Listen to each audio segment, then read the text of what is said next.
But you know, this is a question for everybody, and we'll say in Spanish too. Does an ending have to be a happy ending? Does it have to be resolved? Could it end with a question or a hope or a dream? Yeah. So, you know, just like... Erika está haciendo la pregunta sobre si el final de una historia tiene que ser siempre un final feliz. Creo que no siempre tiene que ser un final feliz, y eso depende de cada persona y de la decisión de cada quien en cuanto a su escritura, pero también involucra, por ejemplo, si podría terminar en una pregunta retórica, o en cuáles son las esperanzas o los deseos de la persona que está escribiendo la historia también. En sus sueños, exactamente. Yeah, so what do you all think? ¿Qué piensas, por ejemplo, tú, Carla, en cuanto a tu historia? Yeah. ¿Dónde la ves llegar o cómo te imaginas que la estarías terminando? Pues quisiera terminarla dando... Ajá, de eso estaba pensando. No quisiera terminar como un final feliz. Porque quisiera darle a conocer de que también de que si se cae una hoja del árbol es por propósito de Dios, ya sea bueno o malo, pero tiene, aunque por muy rara que sea la cosa, por muy malo o muy bueno que sea, siempre a eso tiene que ser su propósito, para algo. Pero la verdad no lo quiero hacer feliz. También quiero, ya en la última pieza quiero dar a conocer de que yo en el pasado no valoré nada de lo que tenía y que ahora me arrepiento tanto no haberlo hecho. Algo así, pero de tener un final feliz, eso no estaba pensando. Y si tuvieras que describir una escena, por ejemplo, hablando de lo que acabas de mencionar, ¿qué momento sería o cómo sería esa escena que describirías?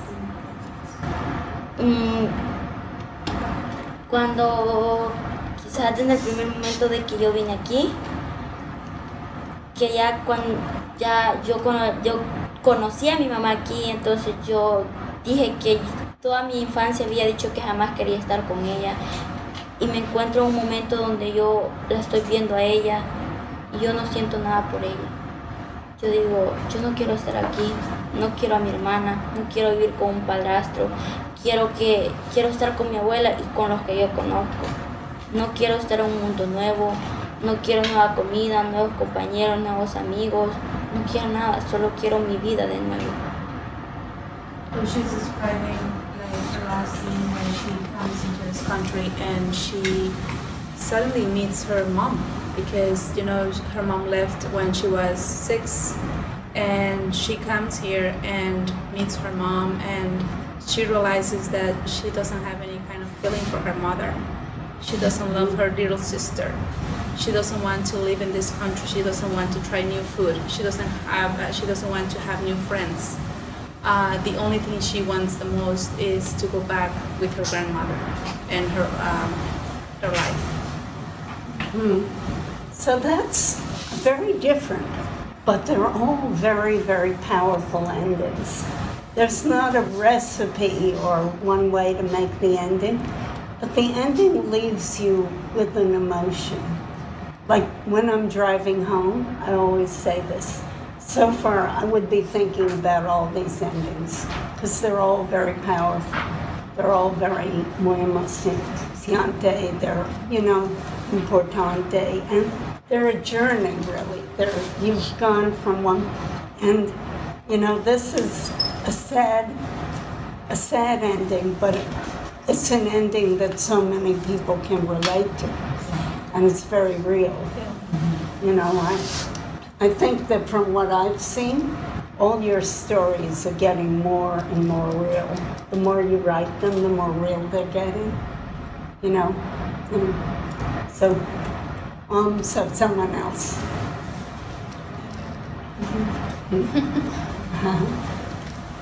Gabby, maybe? So I kind of like wound up taking some stuff out that I didn't really like the whole like bagel scene, like Weight Watchers thing. I just like wound up scrapping it.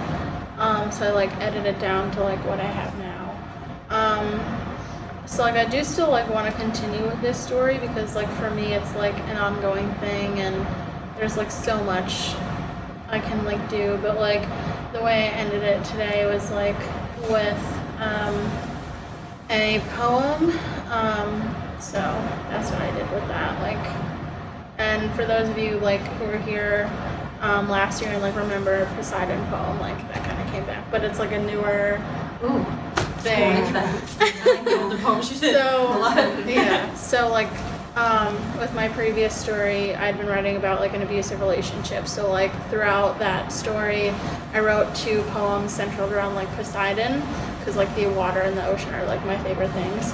And so with this one, because like I had started with like the swimmer scene, so I kind of like tried to like go with that like water imagery again and like keeping that. So I ended with like another Poseidon poem, but like a new one. So. This is entirely new? Yeah. Cool. It's like part 2. I'm excited. Yeah. But so like I'm still like trying to like work on my stories.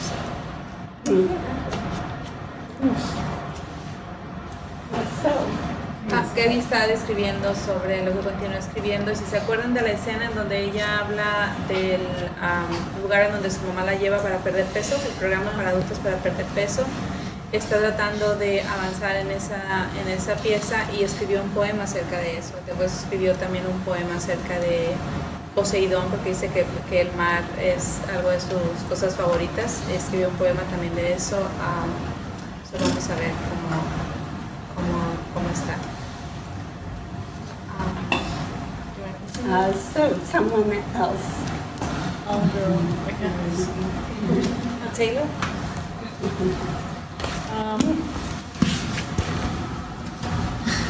I originally started last semester writing about how my struggle with mental illness is viewed in a criminal kind of sense of way, or how mental illness in and of itself can be looked at as something wrong with you, or that you're dangerous in that kind of aspect.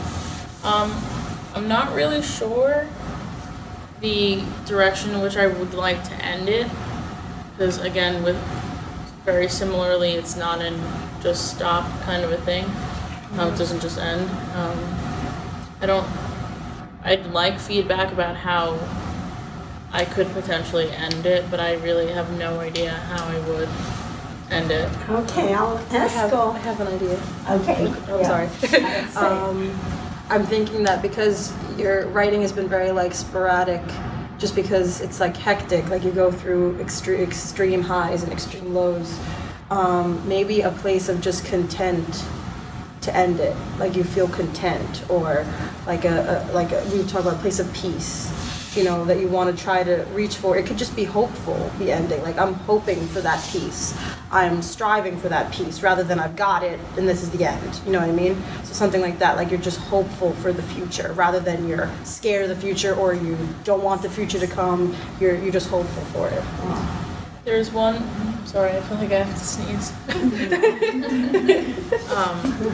There is one piece that I had written, and the end of it was like, I don't know. That's what I was thinking. Yeah. So that might be a cool way to end it, with that piece. You know, I was thinking that's interesting, Taylor.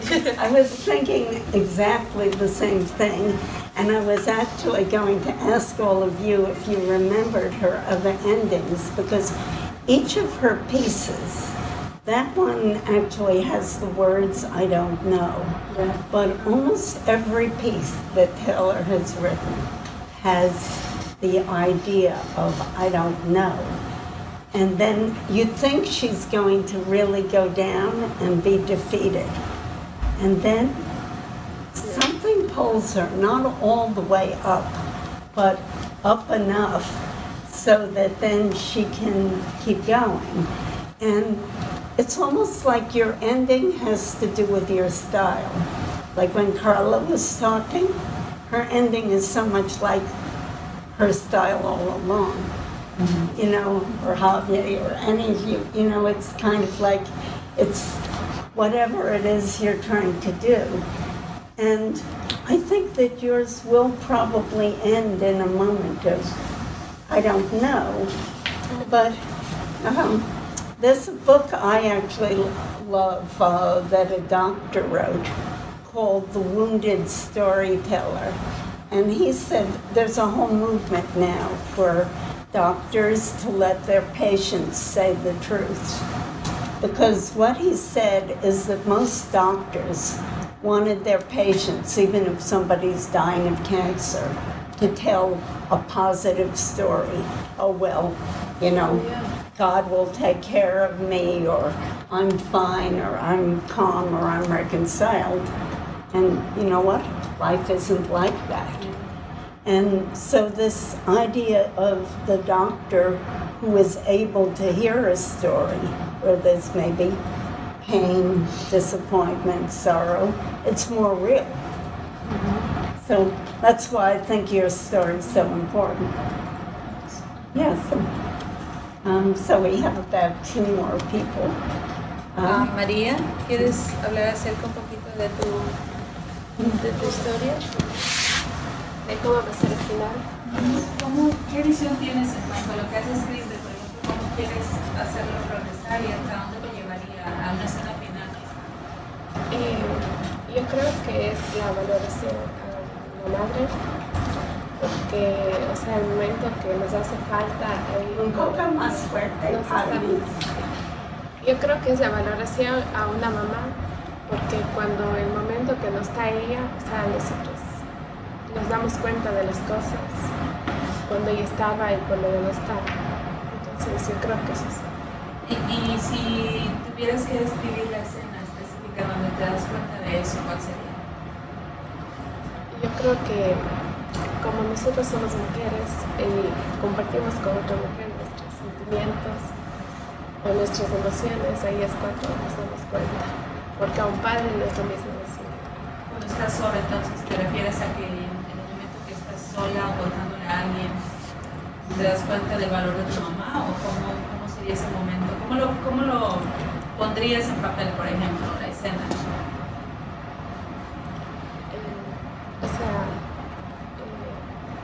Como a una amiga o algo, se les cuentan las cosas, pero yo creo que una mamá es como más confianza para decir lo que uno sabe, porque o sea, decir a un hermano, porque yo en mi caso solo tengo hermanos, y también se lo puede decir a una hermana, pero no a un hombre específico.